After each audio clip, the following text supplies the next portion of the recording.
Goeienaand almal, ek is Doppies. Ek is nou besig met 'n nuwe reeks vir my YouTube kanaal en dit is stories reg uit die Namakoland uit deur baie spesiale mense in my lewe.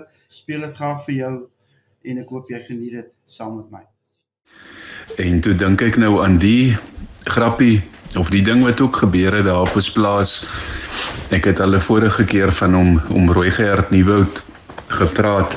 Ek die grappie vertel het wat hy sy vrou Hypie beskuldig het, laat sy op hom sit, hoe dit nou die ou boerbok was. Maar anders slag toe, het hulle nou ook daar, so 'n lekker somersdag, en dis nou maar die ou klein huisie daar op die plaas, dit is met 'n sinkdakkie, en Gert kan mos nou nie goed sien nie, hy het sulke dik brilglase, hy sit nou maar bietjie daar op die stoep, onder die afdak, nou sit ek kyk hy nou maar so rond, en toe het hy nou sy kleinseun se naam is Dani, en hy was nou vriende met my ma se jongste broer, en hulle twee besluit toe, maar hulle gaan nou vir Gert 'n bietjie 'n strip trek, en hulle klim op die huis se dak, en toe op die afdak met 'n jamblik vol water. Gert sit nou so lekker, maar nou kan hy nie lekker sien nie, en hy kan ook nie lekker hoor nie, en nou het hulle later nou hier teen die kant van die afdak, op die afdak, nou kyk hulle so skuins af op Gert, hy sit nou rustig daar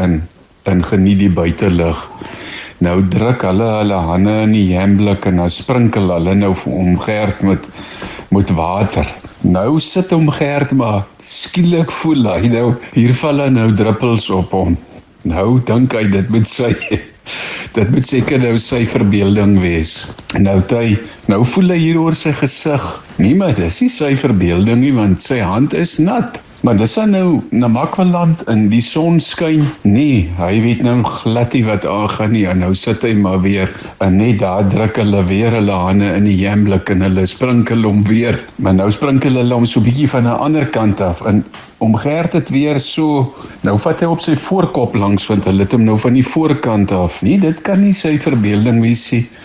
En hier is nou waterdruppels ook op sy brilglase.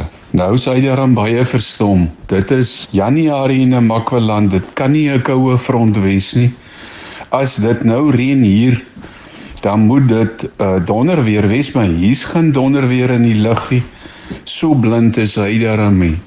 Nou sit hy het so bietjie rondgekyk hier wat hy nou kan sien buitelangs. Sit weer op sy stoel, en net toe hy sit, toe besprinkel hulle hom weer van die ander kant af, en toe kan hy dit nie meer hou nie, en hy vlieg op en hy skree, Hypie, kom kyk hierso, wat gaan aan, man? Hier sien 'n wolk in die lug, ek sit onder die afdak, ek ren sopnat.